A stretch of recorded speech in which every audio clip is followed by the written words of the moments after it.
This is America on the Road, named Best Radio Show by the International Automotive Media Conference, and now in its 27th year on the air. Thanks for being with us as we bring you the latest automotive information from around the world. And boy, do we have auto information for you today. Ford has just announced details of the Tremor package for its popular Maverick pickup truck. We'll have details on that coming up. BMW has just introduced an addition to its EV lineup, and we'll have details on that too. It costs about $50K, I think. And you remember Dieselgate, don't you? You remember that, don't you, Chris? The scandal revolving around Volkswagen's falsification of emissions tests. I bought one. Yeah, well, there you go. Well, it turns out Volkswagen wasn't the only company that was cheating. And we'll have more details and reveal that coming up. America on the Road is brought to you by Mercury Insurance and DrivingToday.com. If you're looking to save some money, you should switch to Mercury for your auto and home insurance. Californians save an average of $670 with Mercury. So imagine how much you could save. Get a quote today at drivingtoday.com/auto insurance. That's drivingtoday.com/auto-insurance. Put that hyphen in there. Otherwise, who knows where you'll end up. I'm Jack Nerad. With me is co-host Chris Teague. Chris lives at one end of the country. I live at the other. And each week we get together to talk about cars, the car industry. And Chris, August is upon us. I mean, here it is August. I mean, where did the summer go, right? And I'm wondering, are your kids ready to go back to school? Oh, geez. I'm from Tennessee, and I've been watching all my friends sending their kids back to school this week. However, my kids don't start until the beginning of September. Good news is, though, summer events are still going on. So I'm gearing up to go to the New England Motor Press Association's Ragtop Ramble on Thursday, and we'll have awards dinners tomorrow. So be driving around southern New England in some convertibles very soon. Can't wait. Wow, Ragtop Ramble. That sounds so old school. So it is very much old-timey, but good for you. I always get a little sad when August comes around. I love summer, and it strikes me that when August rolls around, we're almost at the end of summer, which I'm missing an entire month of summer if I feel that way, or a little more than that. So I should get over it. What is the vehicle you're going to be talking about this week? I am just closing out my week with the 2022 Ford F-150 Raptor, Jack. It's a very intense pickup truck. I can't wait to tell you about it. And I have an even more intense Ford F-150 pickup truck, the Ford Lightning. So this is all F-150 all the time this week on America on the Road. And it's kind of our debut on video, too. So I'm excited about that. But we're going to have those two F-150s, very, very popular pickup trucks and cool variants of that pickup truck, the best-selling vehicle in the United States. We have a terrific interview for you as well. Our special guest is Cayley Hill. She's manager of the EV ecosystem at General Motors. How's that for a title? And she's going to be telling us about the service General Motors is offering called EV Live. So we'll talk with her about that. I think you'll find her charming. Before we do anything else, though, we'll bring you some of the most important auto-related news from around the world. So stay with us with Chris Teague. This is Jack Nerad with you. And thanks so much for being with us right here on America on the Road.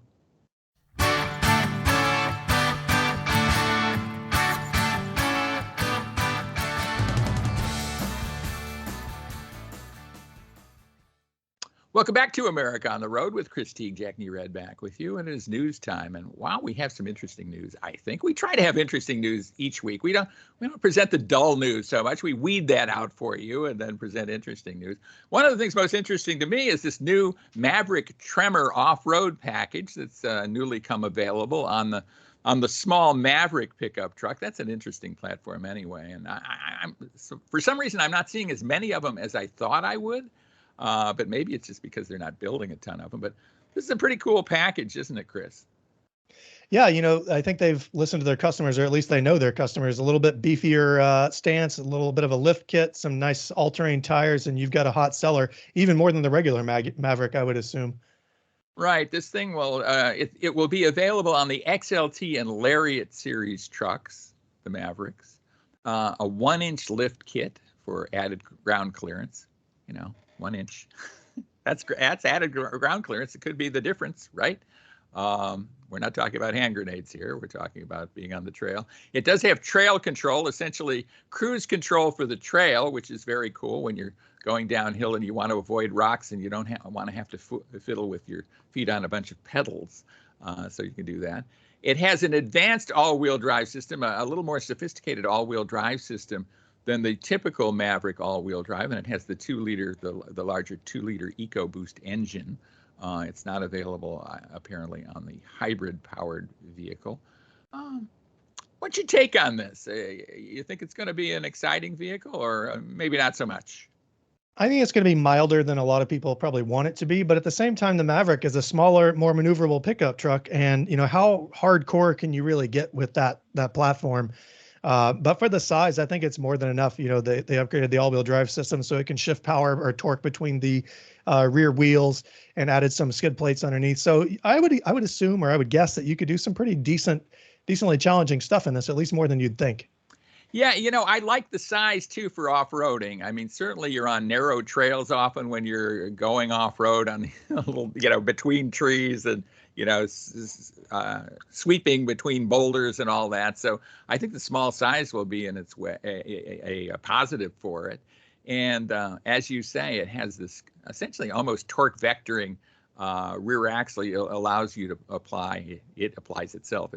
You can't choose, but it'll throw torque to one of the wheels or the other. So that's good. I think all around, this should be an interesting vehicle. I think they'll probably sell a bunch of them. I'm not sure how high this will take the price, because one of the Maverick's claims to fame is its extreme low price. This will probably take it up by, I would imagine, $30,000 or more. But again, I think pretty useful stuff. Yeah, a lot of the content is there to justify the price. So I can't wait to drive it. Yeah. And I love Tremor orange. Kind of matches my eyes, I think.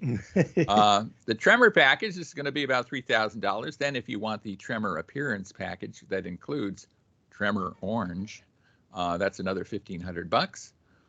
You can start ordering those in September. So mark your calendar. We're at the beginning of August. So in September, you can start ordering that. And, maybe you'll get your truck by Christmas. One hopes. Cross fingers. BMW has a much more expensive EV that it has just introduced. It's adding to its i4 line with the eDrive 35. This, I think, essentially is, if I'm not mistaken, the entry-level version of this vehicle. Entry-level being, in this case, $51,000 plus $1,000 in destination. But I think it's an interesting addition to this line. I haven't had a lot of opportunity to drive i4. I'm kind of curious as to what that would be like. I imagine that it's a pretty good vehicle, but I'm just not certain. Yeah, I don't know. We talked about, I drove the 4 Series, the regular 4 Series earlier this year, and it was a great car. Practicality, plenty of room in the back, fun to drive. So if they can replicate that in the EV, in an EV, then that's great. It's a little bit cheaper, as you mentioned, rear wheel drive, decent range. I think over 200, I forget the exact number there, over 200 miles of range. So still very high price, but I think BMW didn't have much of a choice given the prices of their other EVs to attract buyers. Right. I mean, 260 miles of range is actually pretty good. It's ranging up there toward 300, not exactly 300, of course. And then you don't want to drive the car completely out of electricity either, right? It's not like you can run out for a can of electricity at the corner or something like that. But pretty cool. 281 horsepower. So it should be fairly peppy, and it appears to be fairly peppy because it'll go 0 to 60 in just 5.8 seconds. That's according to BMW. So, hey, a lot to like about that. We hope to drive one soon. Absolutely. Now let's talk about the guilty parties. Dieselgate. It was a big deal, of course. I remember being interviewed on German TV about Dieselgate. It became a big thing, and even bigger in Germany than here, but a major thing here with, hundreds of millions of dollars in fines and just horrible stuff for Volkswagen falsifying their emissions testing and doing things with their emissions that basically allowed vehicles to squeak by that testing while not really passing. Criminal stuff. One of the things that hasn't been reported so much is the fact that there are other automakers that were involved in very similar kinds of things, including Fiat Chrysler. They were just sentenced. Fiat Chrysler Automobiles was just pleaded guilty very recently to the same kind of thing. And they're going to be paying nearly $300 million. This will resolve a U.S. Justice Department diesel emissions fraud probe.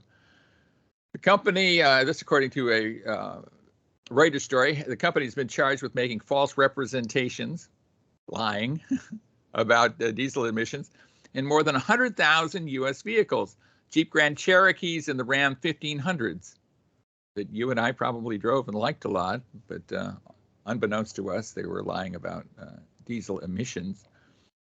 The U.S. government had previously required FCA, which is the parent company of these brands, now called Stellantis, to pay $311 million in a civil penalty and more than $183 million in compensation to the people who were injured as part of a class action lawsuit on this. This is a big deal, isn't it? It is a big deal. And, Volkswagen, Volkswagen paid a much steeper fine. It's something around $20 billion, right, when they went through this. But programming the vehicles to run cleaner when they're on the emissions testing software and then not when they're not, it's very sneaky. And, I guess if it were some sort of bug in the code or they made a mistake, that's one thing. But intentionally setting it up like this, it's got to smack for customers. It's got to feel bad for some of these customers. Yes. The Justice Department said the FCA US, so, Fiat Chrysler, installed deceptive software features intended to avoid regulatory scrutiny. And they fraudulently helped the diesel vehicles meet the emission standards. I mean, it was a big deal and cost people their jobs. And I think there was prison time, actually, for people in Germany for what Volkswagen did. That's not going to happen to the Stellantis folks. There's another company also involved in something like this, and this is in the home country of Japan. And it's Hino, which is an affiliate of Toyota, essentially a truck maker in Japan. They did the same kind of thing. We were thinking this was isolated to Volkswagen, right? I mean, that's the way it seemed. But they were doing the same kind of thing, and again, dating back to 2003. I think before the diesel emissions scandal. This related to diesel emissions more in the Japanese home country than the United States. But then they falsified data too for 4 different engines. And they were finally found out. And they kind of blamed the culture in Japan, the culture of, well, if the boss says and the boss doesn't want to hear bad news, let's not give him bad news. You and I have all worked for bosses who don't want to hear bad news, but at the same time, if the bad news or a failure to report the bad news makes you break the law, maybe that's a whole different thing, isn't it? Yeah, the penalties for getting caught are probably much worse bad news than just going ahead and pulling the Band-Aid off and fixing your emissions issues to begin with. I mean, 300 million is one thing, but how much bad faith or how much lost business or customer perception are they going to get out of this? Time will tell. But Volkswagen took a little bit of time to come back. I mean, obviously, people still talk about it when I mentioned that I own a GTI. So people don't easily forget, even if they're willing to forgive, I guess, and buy a car again. Right. There's no mention here in this report about fines for Hino or fines for Toyota over this, but the shares of the company fell 10%. The stock price went way, way down just on this news. So bad news for them, bad news for the consumer, bad news for the companies buying these vehicles, and bad news for the environment. It's just kind of bad news all the way around. So yes, it is. It's a shame, but well, when we come back, we will have more uplifting news. And we'll be talking about 2 very cool F-150 pickup trucks, cool variants of that. The F-150 Raptor, very, very cool for bashing through the Maine woods or maybe just driving down Main Street. And I was driving the F-150 Lightning. It's the all-electric vehicle with the frunk. So stay with us for that. When we come back, we'll join you with more on America on the Road.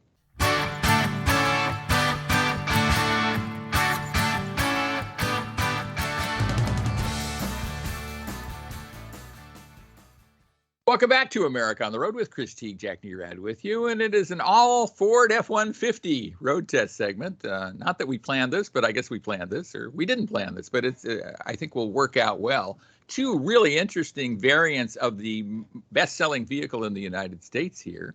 And Chris, you were driving the Raptor, the off-road, just super cool vehicle. Tell us about that. Yeah, so we were talking about compact or smaller maneuverable pickup trucks earlier with the Maverick Tremor. I have to tell you, this is not one of those pickup trucks. This is one of the larger pickup trucks that you can buy in terms of width and height. I think probably second only to the Ram TRX, although I'd have to look up those specs to really give you a good idea there. But this is not the Ford F-150 Raptor R. So if anyone's been watching the news lately, you've seen the V8 truck and some of the reviews and things that are coming out.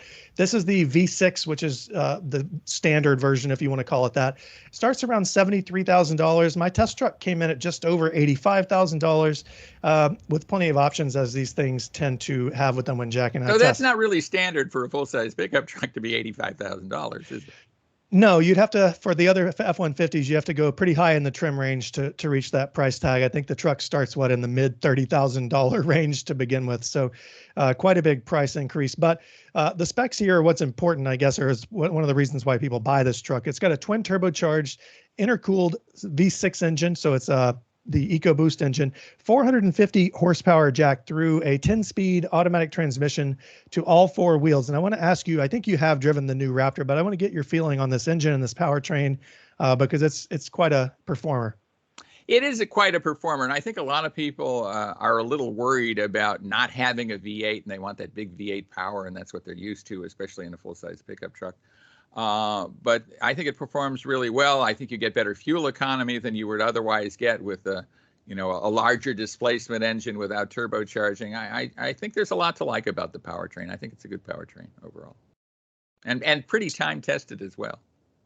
Yeah, that is true. One of the things I want to bring up and that I've noticed this week and my daughter's got a big kick out of is the truck has two 3-inch exhaust pipes in the back. They're huge exhaust pipes, and it has a multi-mode exhaust system, so you can switch between quiet, comfort, standard, and then there's this mode called Baja. And when you put it into Baja, this screen pops up and says, "Warning, for off-road use only." And just for poops and giggles, I took it out into the woods and cranked it into Baja, and I think that if there were any wildlife left within a mile of me, they were deaf. This truck just screams, Jack, with the exhaust wide open. It's got big 35-inch tires. 37-inch tires are optional. These are beadlock style tires, so you can lock the tires down. Fox shocks, as I mentioned, the 10-speed automatic transmission. I know a lot of people, at least the older off-roaders that I know, they've got the old Toyotas. They love the manual transmission. I don't think that many people are going to miss this. At least with the Raptor, it's not a rock crawler, so you're not going to. Most people aren't going to take it and go, over big boulders. It's more for high-speed desert runs and things like that. So I think the 10-speed is a perfect match for the engine here. I won't say it's quiet, but it is smooth and fairly refined. Although with the exhaust and quiet mode, you could easily kind of blend into traffic. Although my test truck was bright orange, so not going to be missing that anytime soon. Inside, the truck has leather and Alcantara, which is like a suede material seat upholstery. So when you're going around a curve, your body slides until it hits the Alcantara, and then it stops. So it helps grip you in the seat. There's nice bolstering, heating and cooled seats in this truck. These are the multi-contour seats, Jack. I'm going to bring this up because I think it's interesting. On the Monroney label, which is the window sticker for this truck, it states that a small discount was given back because part of the multi-contour seats function were removed. So it no longer has massage function, which was my favorite thing in the F-150 ever. Have you seen any other cars recently that you've tested that have had a feature removed or a note about a feature being removed? I have not. I've heard about it, but I have not seen it on any test vehicle that I have driven. A lot of vehicles that I've test driven recently have what amounts to a Monroney, but they're not for retail sale.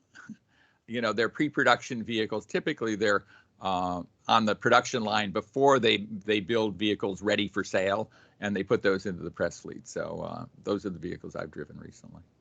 Yeah. So while I missed massaging seats, I think this truck is far more luxurious than anybody ever expects such a rugged off-roader to be. As we've talked about with full-size trucks, since the dawn of time. There's a 12-inch infotainment screen, a fully digital configurable gauge cluster. You got wireless Apple CarPlay, wireless Android Auto, Bluetooth, a B&O sound system. And Jack, the list just goes on. My truck had a full suite of advanced safety equipment, so blind spot monitoring, rear cross traffic alerts, forward collision warnings. And at the same time, all this luxury around you. I took it out. I've been taking my daughter to farm camp out in the sticks, I'll just call it. And there's a fire road that goes through there where you can hit some pretty good speeds in this truck. And at 50, you can see the wheels are just going like this. And you're sitting inside. I'm sitting inside. I've got a ventilated seat. I've got Apple CarPlay, and I could be eating a sandwich while I'm doing this. It just doesn't feel as dramatic as it should. And I think that's the point of this truck, is it sucks all the drama out of pretty hardcore off-roading situations. And if I had 80 grand and needed a pickup truck, I'd probably pick this one up. Well, I see some running around my neighborhood, and there's nothing like off-roading anywhere near me. And I think these people are just profiling with that vehicle. And it's a cool vehicle to profile with, right? I mean, plenty of horsepower. It looks cool, says something about you. And if you wanted to take it off-road, you certainly could. I think maybe these folks go skiing at times, or heaven knows. The Raptors I see around here are never even dirty, not even close to being dirty. And I'm a long way from farms, let me tell you, where I live. So interesting stuff. But it sounds like you like the Raptor a lot, and you could go that direction if you had the 85 big ones to shell out there. I just don't want to have to park it in the grocery store ever again. I think that was the biggest challenge here. But otherwise, it's a great truck. Right. Well, I had a vehicle of similar size, the F-150 Lightning, of course, the electric vehicle version of the vehicle you were driving, largely. Talk about a cool vehicle. Talk about something really special.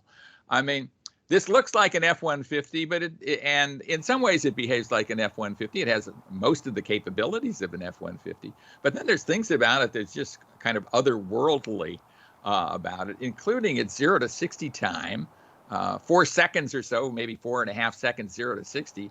I mean, getting something that weighs that much going from 0 to 60 in that kind of time is just incredible. And I remember being on the freeway here. I think, coming back from a baseball game I had played in with my middle daughter in the passenger seat, and we were just changing lanes, and I kind of gassed it. I guess you don't call it gas it if you're in electric, though. But I hit the accelerator a little harder maybe than I wanted to, and we both went, whoa! It just kind of, holy smokes, that was more acceleration than we thought. And it was just there. I didn't have to use it, but it was there for me. So that's just one of the things about it. I mean, there's so many capabilities of this vehicle. It is smooth and quiet, as you would expect with electric. It's just incredibly quiet. And all this power that threw us back in our seats and scared us came very, very quietly. Like I say, exceptionally quick.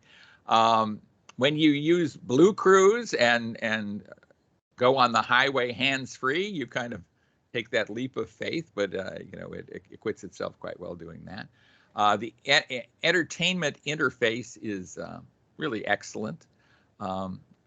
I did things like, I didn't do it on the most recent thing, but when I was driving the vehicle in the launch, drove it with a 5,000-pound horse trailer behind it, so it has those kind of capabilities. Just a lot about this. And then taking it off-road. I mean, certainly the Raptor is more dedicated to off-road, but you would be surprised at how good the Lightning is off-road, and with the amount of torque it has and the amount of torque it can put to each wheel essentially instantaneously. It has a locking rear differential.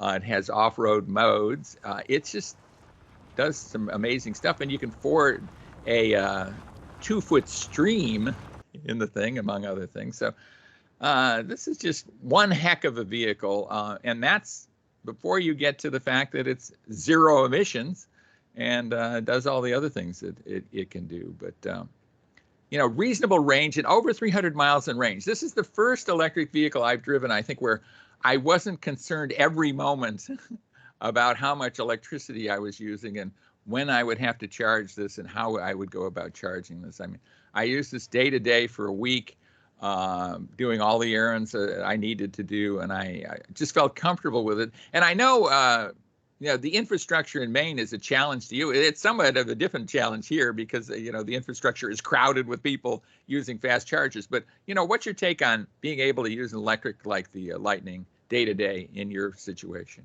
Well, the first thing, I think Ford made the right move, making it look like making it into an F-150, right? So it looks like a truck, it smells like a truck. shaped like a truck. And as you mentioned, the off-road capability. But for something like that, I'm actually looking at installing a level 2 charger here in my barn just so that I can charge the loan cars that come up. And I met a woman at the grocery store last week who was stuck at I won't mention which brand name charger, and couldn't get her XC40 recharge to recharge so that she could get home to Boston from Maine. So I think there are a lot of challenges we have left to overcome here, not the least of which is just the number of chargers that we have, but the ones we do have need to work first. Yeah. One thing I should mention too, it's so easy to talk about the capabilities of this vehicle. I wasn't talking much about the interior, but I think you experienced a very similar kind of interior. But the Lariat and Platinum versions of the Lightning have Sync 4A, which is a really great infotainment interface, and they have this massive 15.5-inch touchscreen. It just kind of dominates the dash. And, when you think about it, you probably remember paper maps, right? I certainly do. Paper maps weren't this big, right? They weren't 4x4. They were big, so you could see stuff and you could see where you were in relation to other things. And I think it really helps with navigation to have a touch screen of that scale and that size. It just seems to work out better. Yeah, and Ford's software works well on the large screen. They've made it so that you can do more than one thing at once. The information is displayed clearly and it's intuitive, and it's pretty colorful, which a lot of them are not, although that's less important than intuitiveness. So I give it an A. You're right. It also has the frunk up front, so you can use that and store some stuff in the frunk where an engine otherwise would be. You had a turbocharged engine, I think, in your version of the F-150. So just a lot to like about the Lightning on a day-to-day basis. We've talked about it before, but living with it on a day-to-day basis, I just got more respect for it, and I think it's a very cool vehicle. And I think those people who step up to it are going to find it very useful for them for many years to come. I'm expecting one for testing in a couple of weeks, and I can't wait. Yeah, you'll have fun with it. Well, when we come back, we will be speaking with Cayley Hill. She's manager of the EV ecosystem at competitive General Motors. This isn't an all Ford show this week. It's General Motors. We'll get some equal time here. She'll tell us about the fascinating new service General Motors is offering called eDrive. So stay with us for that. With Chris Teague, this is Jack Nerad with you. And thanks so much for being with us right here on America on the Road.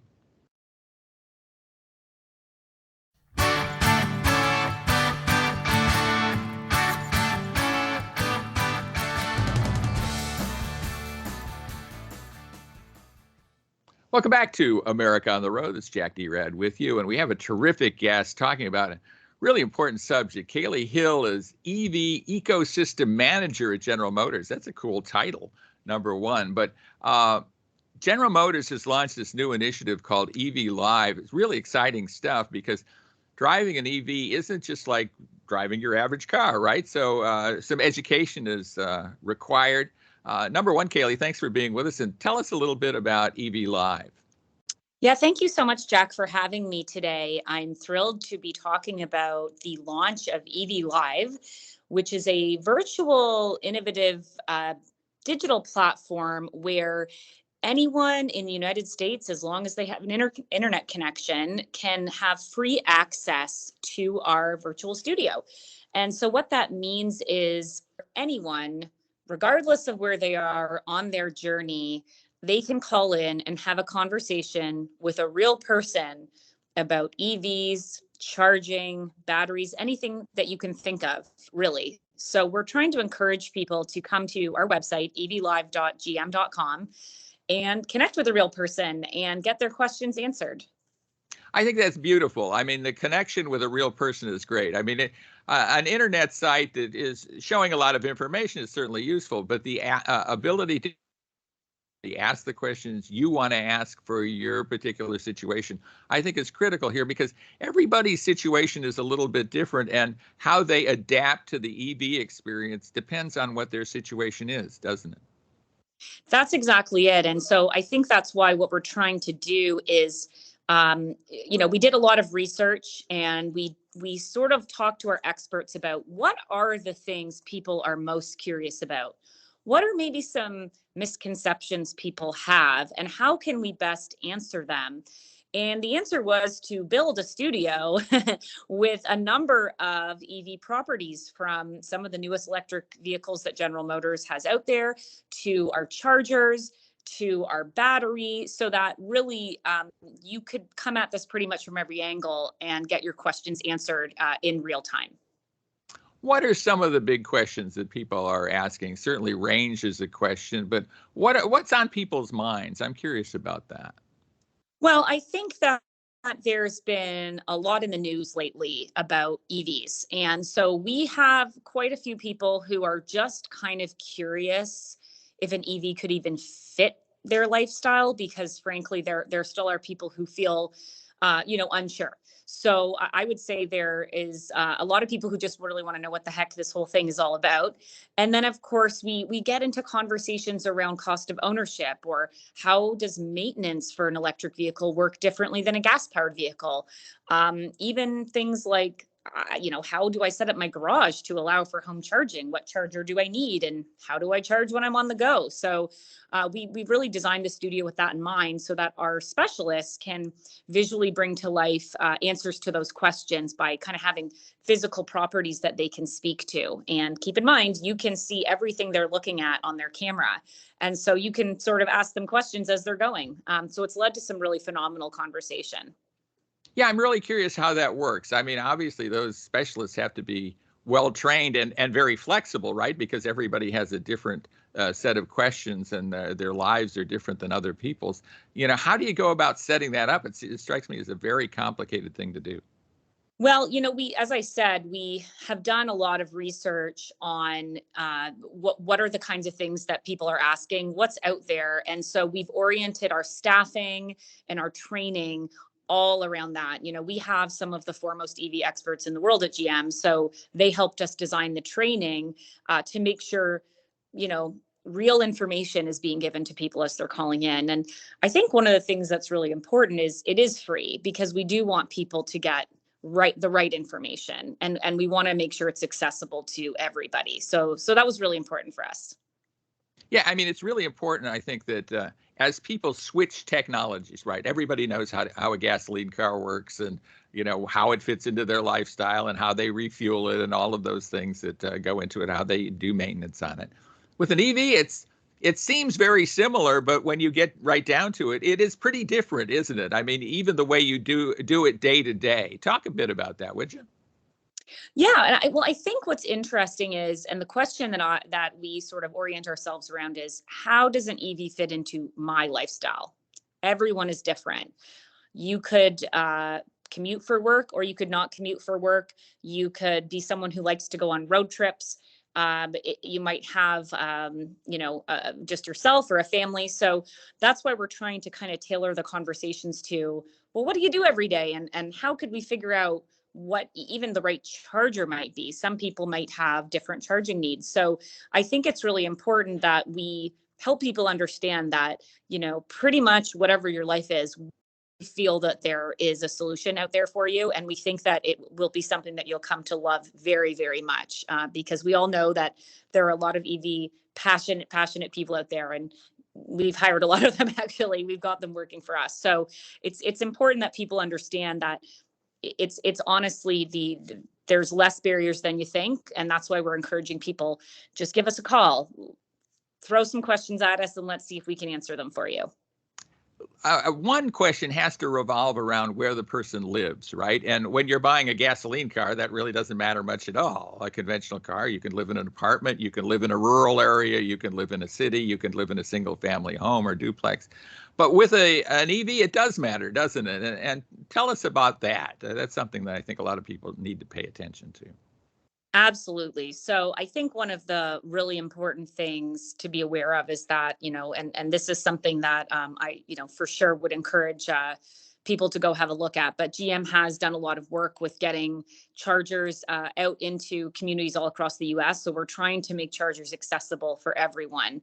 And what our specialists here in the studio will talk about is, some of that information. So, we definitely want to understand where you're at and what your situation is. But, some of the cool things that GM has done is within our own apps, we have plug and charge, which is the ability to kind of monitor your own state of charge, to see where there are chargers. And, we're really committed to making charging accessible for everyone. So for sure, if you're in a situation where you think, I don't know how this is going to work for me, call in and let us sort of talk you through maybe how that could be possible. What would you say to somebody who lived in an apartment? I think a lot of young singles would love to have an EV. I mean, the Chevy Bolt EV would be a terrific vehicle for them. I reviewed it on last week's show. I think it's a marvelous, marvelous car. Not very expensive these days. And, certainly you have other EVs as well, and others are coming. But what would you say to that person who lives in an apartment setting? Yeah, I mean, I think, I lived in a lot of condos in my life myself, so I completely can empathize with that. And the great thing is, like you said, the Bolt starting at $26,000, not too bad, pretty affordable for a vehicle. And I think, there's a lot of information we're going to have coming out on, multifamily dwellings. There's, a lot of, I would say a lot more information to come. And the good thing about EV Live, because we're dealing with, real live people, we're constantly updating them on the latest and greatest information that we have and our projects that we're working on. So that's why I'm saying to people, I don't think you're just going to visit once. I have a feeling you're going to be returning to us time and time again to learn more as things evolve, and certainly as GM, continues to roll out new electric vehicles. So that's what I would say. Keep I your want eye to on. continue. Yeah, I want to continue more with you, but tell us how people can reach EV Live, because I want to hit that a couple times in the interview. You bet. Thank you. So you're going to go to evlive.gm.com, and you simply need to either click join a live tour to get connected to a real person right then and there, or if you want to schedule it for a time that's convenient for you, you can also do that. So that's as simple as it is. It's not hopefully too complicated, and we wanted to make it simple and accessible for everyone. Yeah, And I love that. Yeah, it's free and it's one-on-one. I love that. yeah. That's terrific stuff. Who do you think is, say the sweet spot for getting an EV right now? What is their lifestyle like? I truly think that if you can educate yourself properly and using a resource like ours, I feel like honestly, anyone can be open to it and explore it. I really do believe that. And, one of the interesting things about EV Live is while we expect obviously the public to use it, we also are working with dealers, and we're having dealers use it as well as an education tool, because we want to make sure we have the most educated workforce on EVs out there. So this is something that a dealer can potentially use to, go and have training whenever they need to, or if they're with a customer in the showroom, they can start an EV Live session right then and there to sort of have that extra support. So we definitely feel like it's really for everyone. Yeah, well, it makes a ton of sense. I mean, the current EV buyer is probably really into it, right? I mean, they're early adopters. They do a lot of research.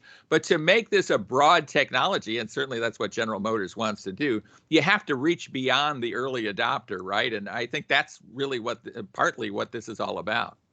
It really is. And I think the one thing I'll say is I hope people know there are no bad questions when it comes to this conversation, because there are some people who really just don't know where to start. And so the great thing is the EV specialists, they'll kind of help you. If you're saying, I literally know nothing, they can kind of help start the conversation to say, here are some things that might sort of spur on a bit more education. So we're really looking forward to those calls, because we want to make sure that we're helping people who really feel they don't have a ton of info.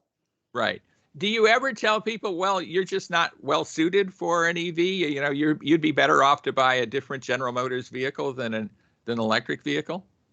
Well, I think the one great thing is, we have EV Live, but we also have the Chevy My Way Studio and Cadillac Live as well. So what we're urging people to do, is be curious. I think that's super important. And, we obviously believe that the right vehicle, GM has it in its lineup, whoever you are. But I definitely would encourage people to really understand EVs and research them, because I do think there's a lot to offer, and I do think we have so much product in our pipeline that I feel very confident that the right one is out there for them. Give our listeners and viewers some sense of the GM EVs that are either in the market now or coming, because you've got some pretty cool stuff coming down the road very quickly.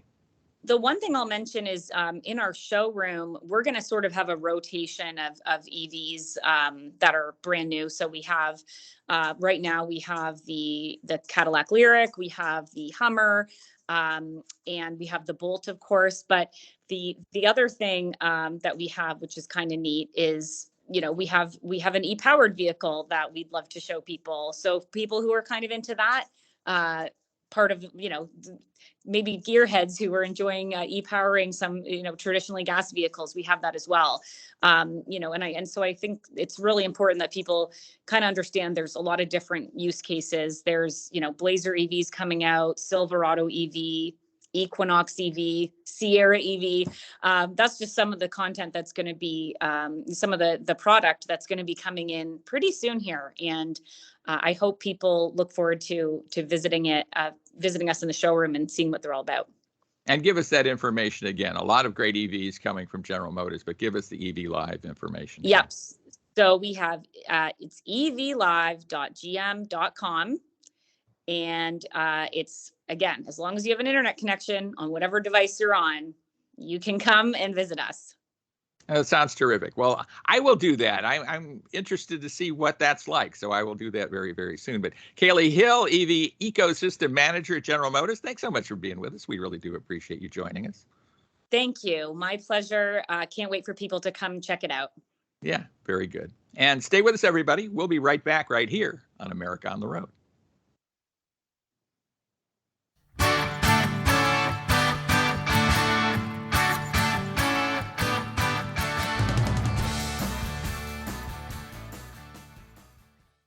Welcome back, everybody, to America on the Road with Chris Teague, Jack Nerad with you. And it's our final segment in this episode of America on the Road. I'm always sad when this happens. I love talking to you, Chris, about cars. Thanks so much for co-hosting so capably.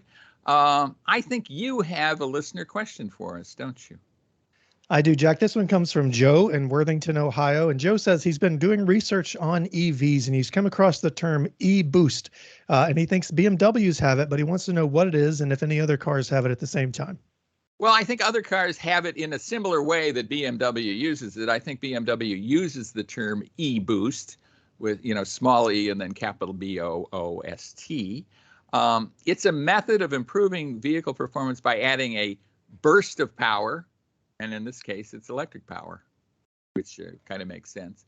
It's typically in a mild hybrid vehicle. They have a lot of mild hybrids out there.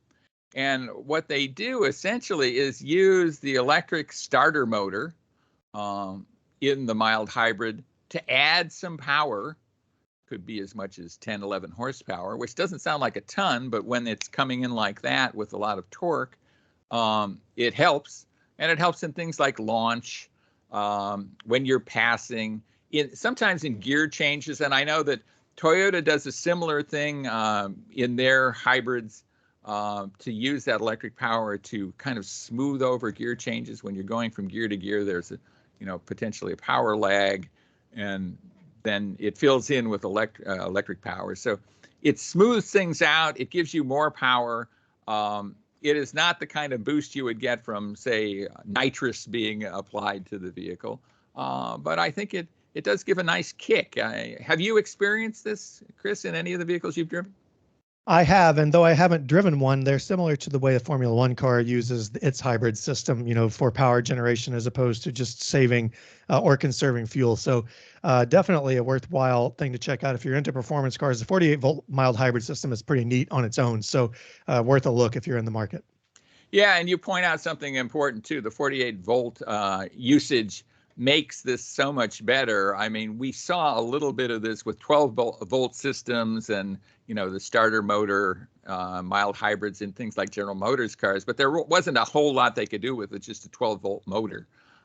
So using 48-volt, and it also makes the start-stop system much smoother. And I think that alone is a big advantage because You and I, talked about this early on. We really disliked those when they first came into the marketplace. But these days, I think they're pretty good, aren't they?